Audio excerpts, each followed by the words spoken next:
नमस्कार दोस्तों, correct study point and motivation में आप सभी का स्वागत है। दोस्तों, आज हम निकल रहे हैं एक ऐसी यात्रा पे जहां हम ये पता करने वाले हैं कि हम अपने जन्म से पहले कैसे थे, किस प्रकार हमारा जन्म हुआ और किस तरह से हम एक सिंगल सेल से एक पूरे मानव शरीर में परिवर्तित हुए, कैसे हम एक चावल के दाने से एक बड़े शरीर को प्राप्त किए, किस तरह से हमारे शरीर की संरचना हुई, किस तरह से हमने जीवन पाया, कैसे हमारी उत्पत्ति हुई।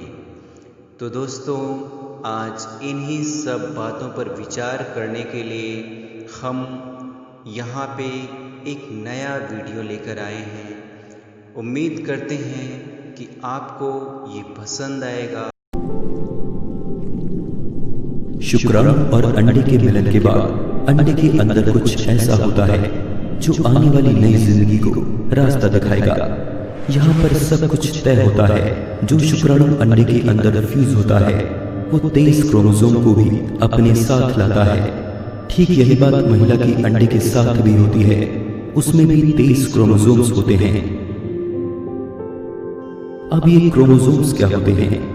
आसान भाषा में कहा जाए तो क्रोमोसोम्स एक बहुत ही लंबे धागे के लिपटे हुए बंडल की तरह होते हैं। ये धागा कुछ और नहीं बल्कि डीएनए होता है, जो हमारी आंख, नाक, कान, लंबाई और रंग से लेकर वो सारी चीजें तय करता है जो हमारे अंदर विकसित होंगी।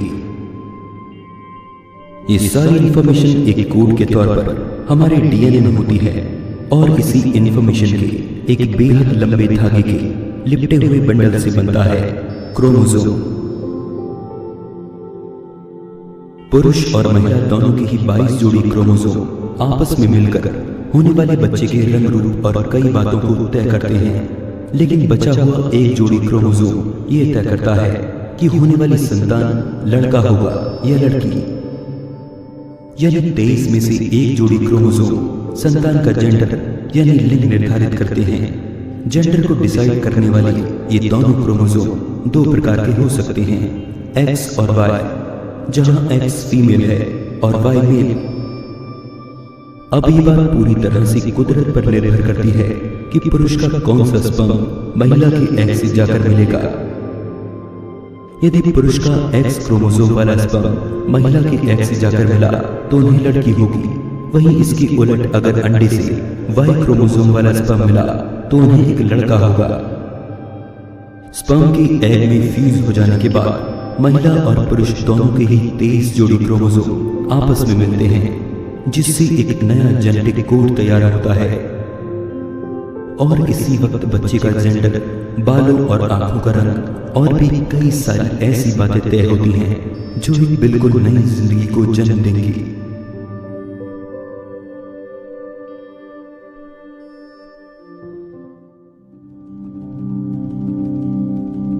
इसके कुछ ही घंटों बाद अंडे में मौजूद सेल दो भागों में डिवाइड होता है, जिसके बाद ये दोनों 4 में डिवाइड होते हैं, उसके बाद 8 में, उसके बाद 16 में और आगे भी इसी तरह से।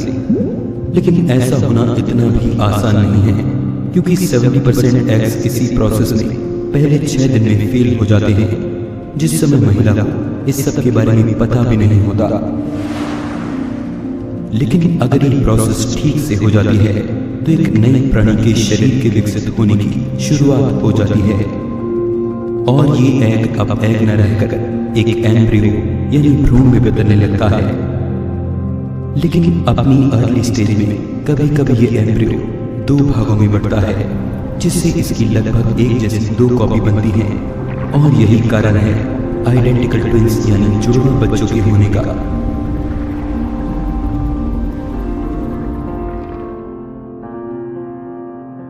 लेकिन यहाँ पर हमें आइडेंटिकल ट्विंस और फ्रेटर्नल ट्विंस का अंतर पता होना चाहिए। जुड़वा बच्चे 2 प्रकार के हो सकते हैं।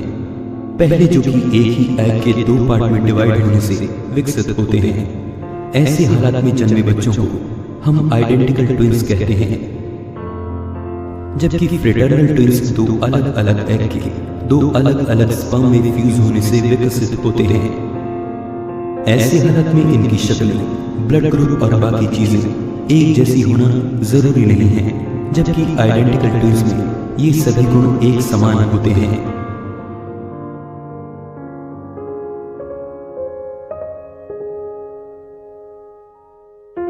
आइडेंटिकल ट्विंस होने पर भले ही माँ बाप को खुशी हो, लेकिन ऐसा होना खतरनाक भी हो सकता है। कभी कभी एम्ब्रियो डिवाइड होते समय फेल भी हो जाता है। डिवाइड हो रही एम्ब्रियो को पहले 2 वीक में ही पूरी तरह से 2 भागों में अलग होना होता है। यदि पहले 2 वीक में ऐसा नहीं होता तो फिर ये पूरी तरह से डिवाइड होने से रह जाता है।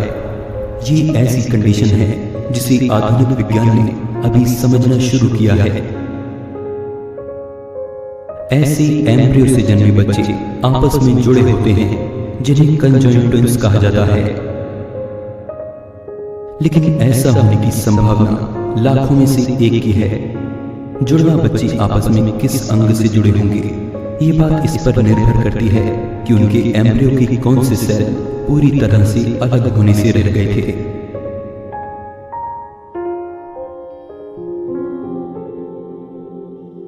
अब तक अंडे के साथ जो भी हुआ वो फैलोपियन ट्यूब के अंदर हो रहा था, और इसी ट्यूब के जरिए अंडा मां के गर्भाशय की ओर धीरे धीरे बढ़ रहा था। लगभग 3 से 4 दिन के बाद यह अंडा गर्भाशय की उन लाइंस में आकर चिपक जाता है जिन्हें इसी के लिए तैयार किया गया था। इस प्रोसेस को इम्प्लांटेशन कहा जाता है। ऐसा होने पर बॉडी में ऐसे हार्मोन्स की मात्रा बढ़ जाती है जो गर्भाशय की इन लाइंस को नष्ट नहीं होने देते। इनको बनाए रखने के लिए अब महिला को पीरियड्स आने भी बंद हो जाते हैं। अब ये अंडा अपनी मां की गर्भ में आ चुका है और ये एक अंडा न रहकर एक भ्रूण यानी एम्ब्रियो में बदल चुका है। अब इसे पोषण चाहिए, इसीलिए ये अपने शुरुआती दिनों में योग सैक को विकसित करता है जो इसे पोषण देगा जब तक कि कोई दूसरा इंतजाम न हो जाए। भ्रूण के अब 2 भाग होते हैं, जिसका अंदरूनी भाग बच्चे को विकसित करता है और इसका बाहरी भाग गर्भाशय की दीवारों से जुड़ता है और एक नए अस्थायी अंग के तौर पर अगले 14 से 20 हफ्तों तक तेजी से विकसित होता है, जिसे प्लासेंटा कहा जाता है। ऐसा इसलिए होता है क्योंकि योग सैक इस बढ़ते बच्चे के पोषण के लिए एक समय बाद जाकर काफी नहीं होगा। भ्रूण को और ज्यादा नरिशमेंट की जरूरत होगी। एक बार जब प्लासेंटा तैयार हो जाता है तो योग सैक के बचे हुए पदार्थ से ही अम्बिलिकल कॉर्ड डेवलप होती है, जिसे गर्भनाल भी कहा जाता है। ये बच्चे की नाभि और प्लासेंटा के बीच एक पाइपलाइन का काम करती है। अब मां की बॉडी से ब्लड प्लासेंटा में पास होता है, जिससे ऑक्सीजन, ग्लूकोज और दूसरे पोषक तत्व छनकर अम्बिलिकल कॉर्ड के जरिए बच्चे के शरीर में पहुंचते हैं। इसके अलावा प्लासेंटा इसी कॉर्ड को इस्तेमाल करके बच्चे की बॉडी से वेस्ट प्रोडक्ट और कार्बन डाइऑक्साइड निकालने का काम भी करता है।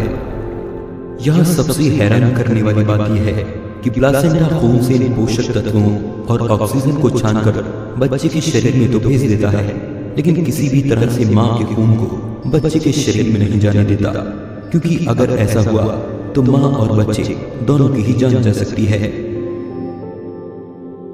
जिस समय ये सब होता है उस दौरान भ्रूण में कई बड़े बदलाव आते हैं। आइए अब उन्हें देखते हैं। अंडे के अंदर सेल डिवाइड होना शुरू होते हैं और दूसरे हफ्ते तक आते आते इनमें बदलाव आता है।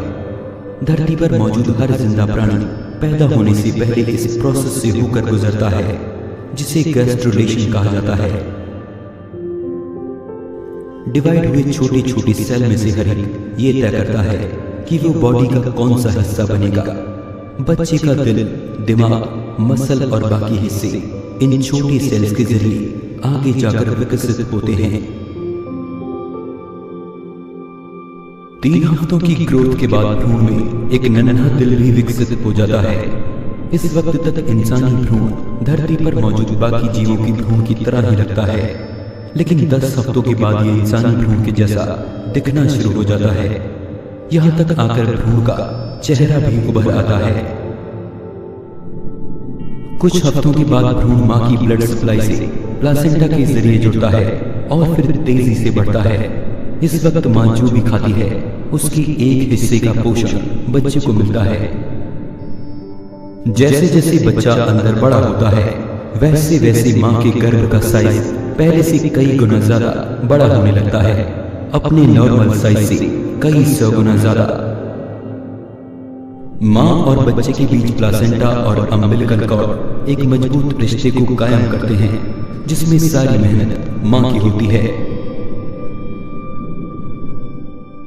लगभग 9 महीने मां के गर्भ से बच्चे को पोषण मिलता है और इस बीच यही गर्भ उस नन्ही जिंदगी की दुनिया होती है, जिसमें उसे वो सब मिलता है जिसे उसकी जरूरत होती है। और आखिर में आकर एक नई जिंदगी उस दुनिया से इस दुनिया में आती है, जिसकी शुरुआत कभी 2 बेहद छोटे सेल्स के मिलन से हुई थी।